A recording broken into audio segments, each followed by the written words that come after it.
Bonjour Adrien Bonjour Gindre. Brice. Votre invité ce matin, Laurent Jacobelli, porte-parole du Rassemblement national et député de Moselle. Bonjour Laurent Jacobelli. Bonjour. En Australie d'abord, cette attaque antisémite sur la plage de Bondi Beach qui a fait 15 victimes dont un Français, on en parlait dans le journal. En France d'ailleurs, les condamnations ont été unanimes à l'ensemble de la classe politique de gauche à droite.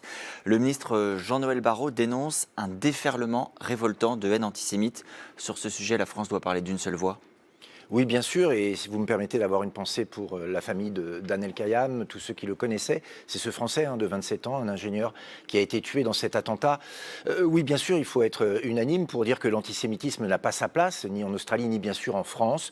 Il y a une résurgence de l'antisémitisme et le parallèle entre ce qui se passe en Australie et la France est malheureusement inquiétant. Un triplement des actes antisémites depuis le pogrom du 7 octobre 2023, un déferlement de haine contre Israël et par extension contre les Juifs pour, soi-disant, défendre Gaza et les Palestiniens.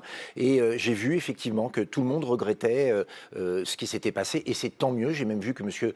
Mélenchon, en pleine crise d'hypocrisie, a condamné cela. Le même Il parle Mélenchon... d'ignoble terrorisme antisémite de masse. Oui, il ne parle pas d'islamisme, d'ailleurs, il a beaucoup de mal à le dire. Évidemment, on sait pourquoi. Et M. Mélenchon qui disait que l'antisémitisme était résiduel, dont les troupes accueillent des terroristes à l'Assemblée nationale, soutiennent... Accueil des terroristes. Oui, bien sûr. Avec, Vous faites référence à quoi? Oui, M. Thomas Porte qui reçoit des gens très liés notamment au mouvement FPLP. Pardon. Vous accusez les députés LFI d'avoir reçu des terroristes Oui, condamnés bien sûr, pour et de leur terrorisme à parler, l'Assemblée nationale. et de leur parler, bien évidemment, d'avoir des accointances avec certains islamistes. Certains ont des propos dont l'antisémitisme se cache difficilement derrière l'antisionisme. Donc je pense que maintenant, s'il est sincère, espérons-le, qu'il fasse le ménage. En tout cas, aujourd'hui, malheureusement, en France aussi, ce discours existe. En France aussi, vous avez des illuminés qui en veulent aux Français de confession juive. Et en France aussi, vous avez des politiques qui soufflent sur les braises.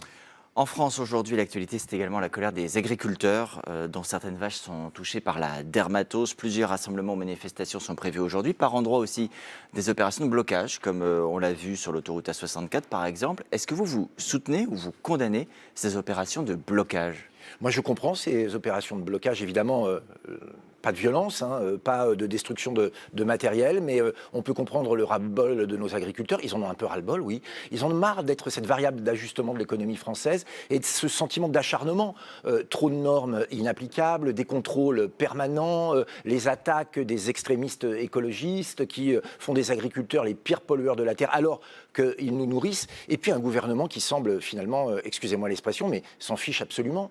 Ils ont pris des mesures très dures pour nos agriculteurs. En l'occurrence, je précise que la ministre de l'Agriculture sera sur place aujourd'hui précisément pour lancer la campagne de vaccination régionale. Vous avez régionale. entendu M. Lecornu parler aux agriculteurs? Moi, je ne l'ai pas entendu. Des agriculteurs à qui on demande d'abattre parfois la totalité de leur élevage, alors que pour eux, c'est leur vie. C'est eux qui ont sélectionné les bêtes, qui les ont élevées. Je ne suis pas vétérinaire. Ce que je sais, en tout cas, c'est qu'il faut du dialogue. Mais ça peut passer, Laurent Jacobelli, de dire les solutions qui sont proposées ne vont pas, mais vous n'êtes pas vétérinaire, donc vous n'avez pas d'autres solutions proposées. Ce que je sais, c'est qu'il y a un retard sur les vaccins, qu'il y a un manque d'appréhension. C'est la énième crise mais vous sanitaire. Vous feriez vaccination générale de toutes les bêtes du pays? Mais pourquoi pas? Mais il faut l'envisager. Mais en tout cas, on est incapable aujourd'hui de produire ce vaccin. Le problème, il est là aussi. Vous savez, nos agriculteurs, aujourd'hui, cette méthode brutale du gouvernement, parfois violente, ils ne l'acceptent pas. Ces agriculteurs, il faut les entendre. Ils ont des choses à dire. Le bétail, ils le connaissent.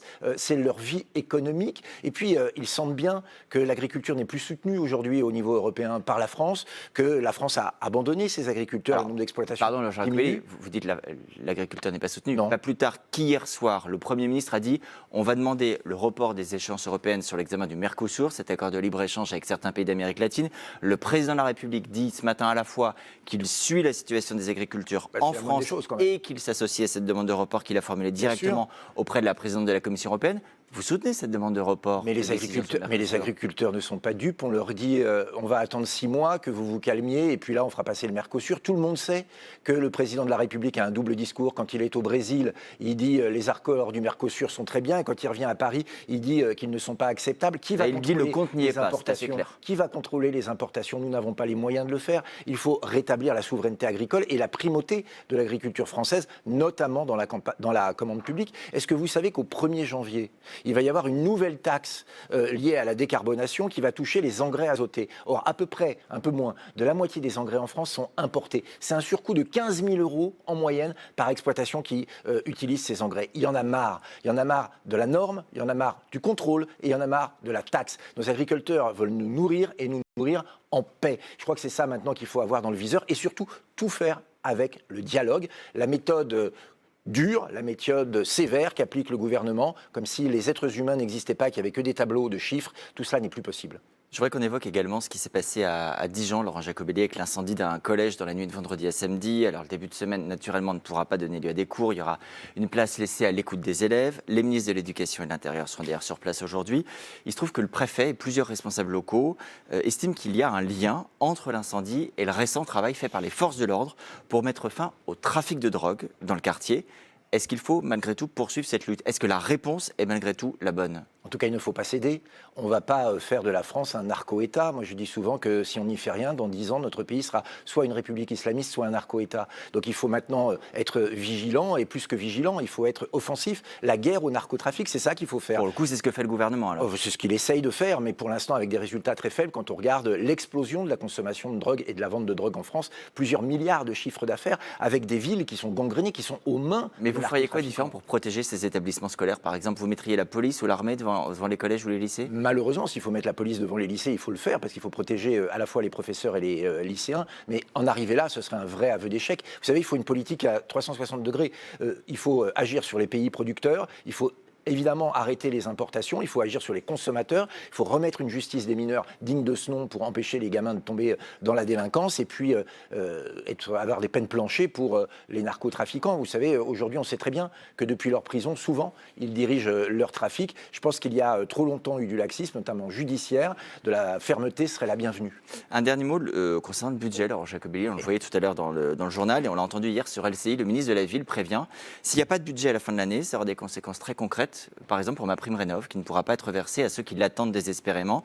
Vous dites quoi aux Français qui attendent ces aides? On s'en fiche, nous on votera contre le budget et tant pis pour vous? Non, on ne s'en fiche pas et d'ailleurs on leur dit on vous protège de 19 milliards de taxes et d'impôts supplémentaires, on vous protège d'une dépense supplémentaire de la part de l'État, 30 milliards qui demain reviendra sous forme de dette ou d'impôts supplémentaires, avec une chasse permanente aux finances des classes moyennes. Oui, on va vous protéger de ce mauvais budget. Alors forcément, il y aura pendant quelques semaines peut-être des retards, mais il ne faut pas faire peur aux Français. Il n'y aura pas de pluie de criquet, il n'y aura pas de déluge sur la France s'il n'y a pas de budget. En revanche, si le budget du gouvernement est voté, là malheureusement, les classes moyennes, permettez-moi l'expression, vont morfler et il est temps de les protéger. Voté ou adopté par 49.3 d'ailleurs, puisqu'Elisabeth Borne dit ce matin, pourquoi pas le 49.3? Bah tiens, tant qu'on y est.